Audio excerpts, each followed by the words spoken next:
Hello everyone, and welcome back to Dr. Tao's Quant Lab.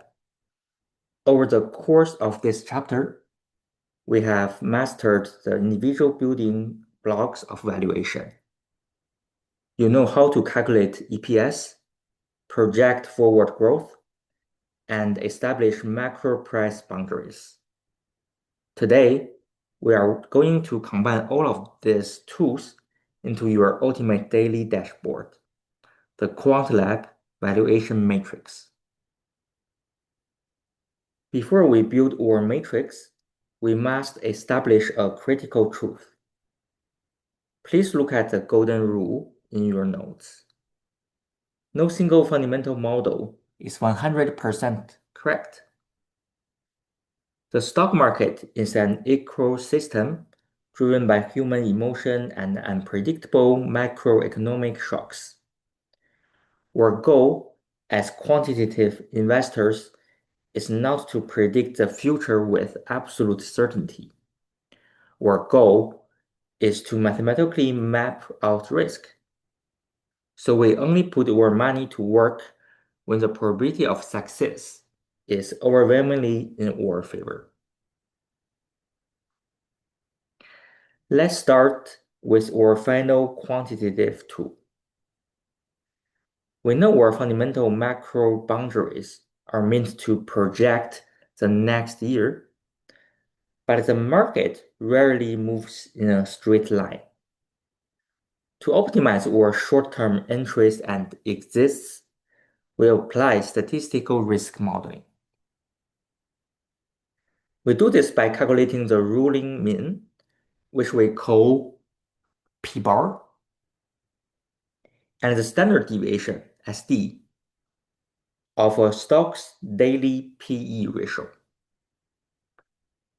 By adding and subtracting one standard deviation from the mean, we establish the P plus and minus 1 SD band.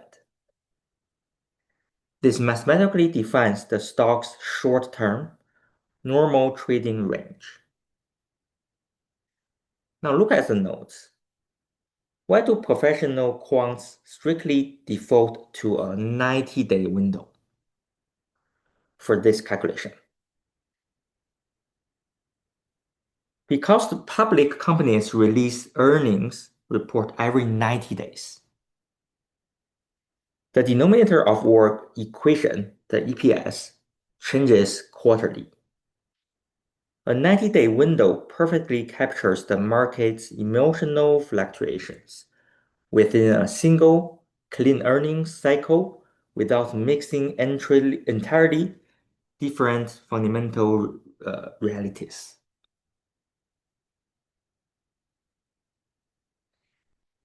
Now, let's look at the example in your notes to see how this works in practice. Suppose you analyze company Z over the last 90 days. You find a mean PE of 24.0 and a standard deviation of 2.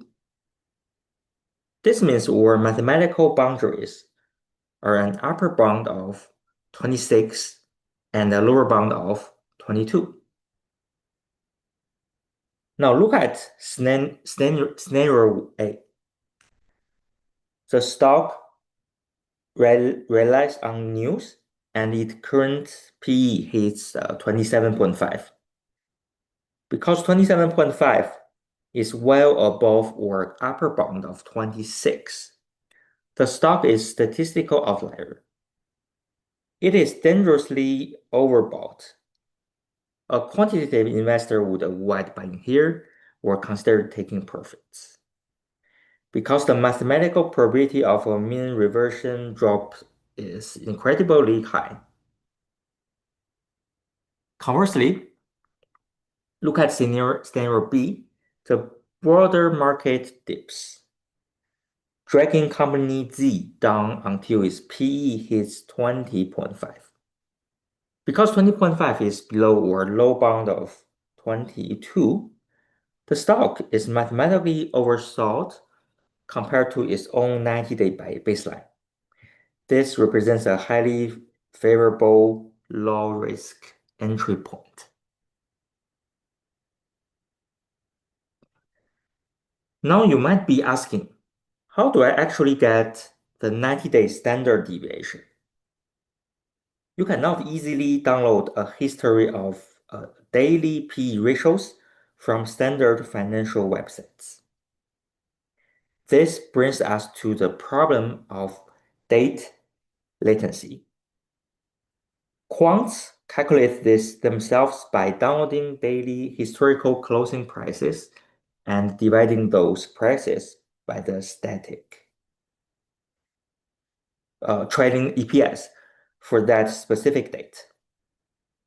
To solve this for you, I have provided a complete Python script in Appendix A1.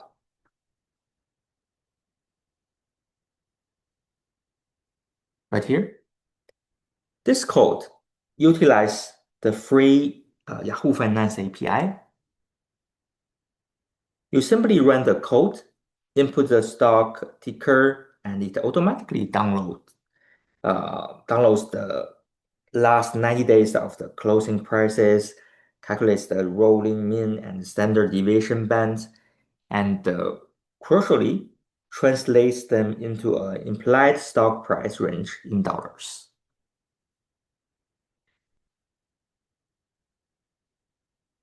That final price range is exactly what you will record in your valuation matrix. So let's get back.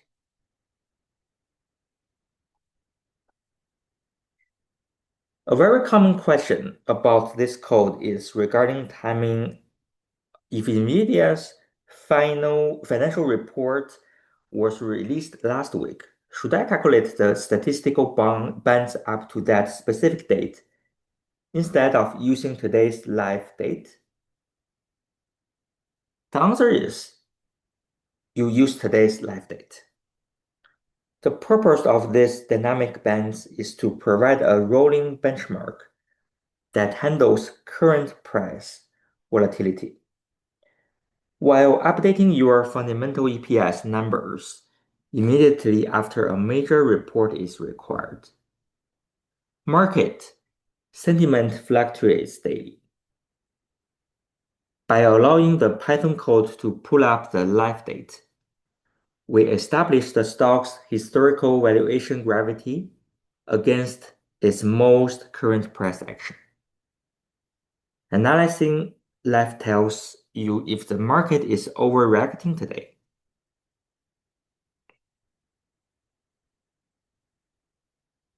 As with any quantitative tool, we must understand its strength and weakness.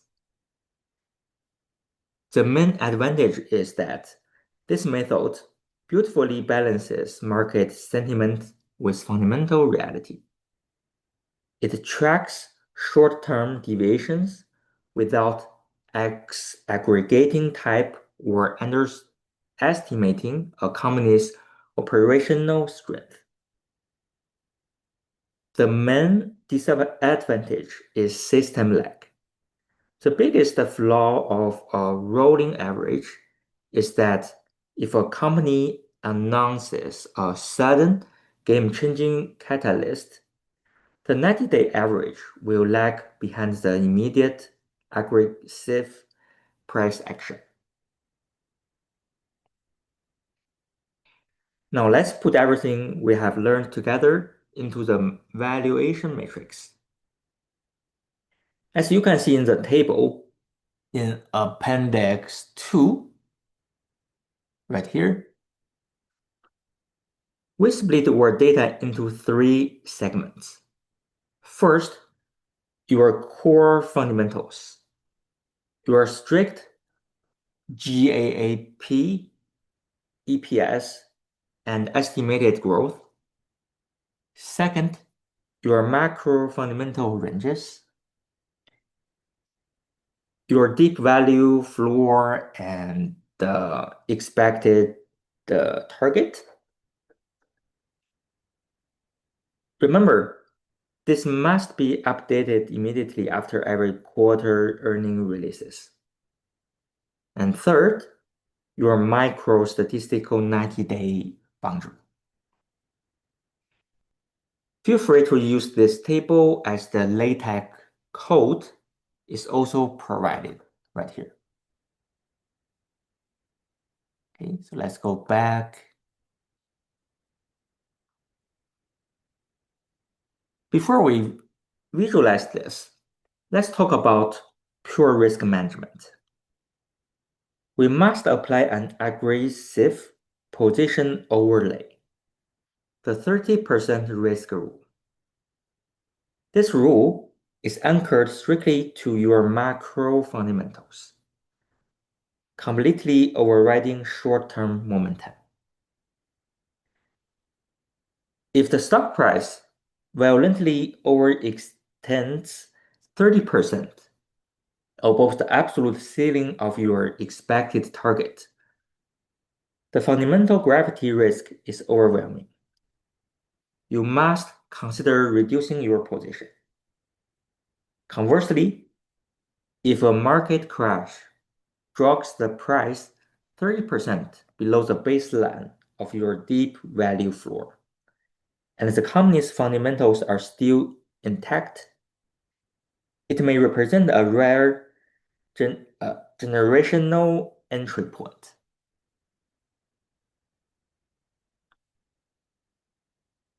Crucially, look at the tracking log at the bottom of the table. Here, you must track 3 specific dates: the last report date, the next report date, and your statistical analysis date.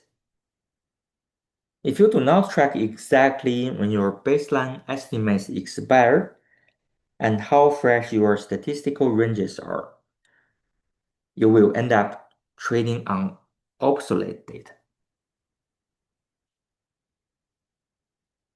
Staring at numbers in a table can be abstract, so we visualize this data using the valuation thermometer. Look at figure 1.22, or live NVIDIA example from March 4th, 2026. On the top tier,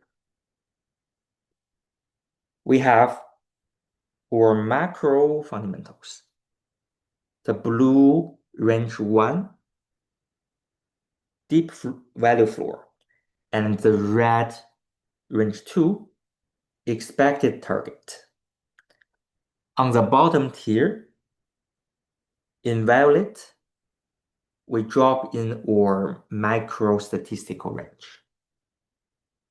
When you plot the current price right in the middle, the risk and reward become instantly obvious at $183. NVIDIA is trading safely inside the lower half or red expected target, and it is perfectly inside our violet current statistical range of 179 to 193. It is neither deeply undervalued or dangerously overbought. It is a mathematically sound value entry. Again, in Appendix B, you will find the master template and the LaTeX code for this valuation matrix. I highly recommend recreating this dashboard in a spreadsheet program like Google Sheets. Using live data feeds like the Google Finance function will automatically update your current price every second, enabling your spreadsheet to dynamically recalculate your risk.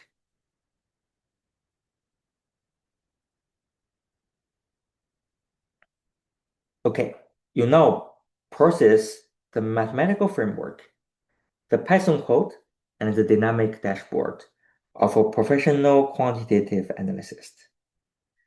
You know exactly what a stock is worth. But when exactly do you pull the trigger? In our next section, section 1.8, we will transition from valuation to execution. We will cover market entry and exit strategies, including left side buying on dips, right side breakout trading, and exactly how to use our new PE valuation ranges to set strategic trading stops. Thank you for joining me in the Quant Lab, and I will see you in the next video.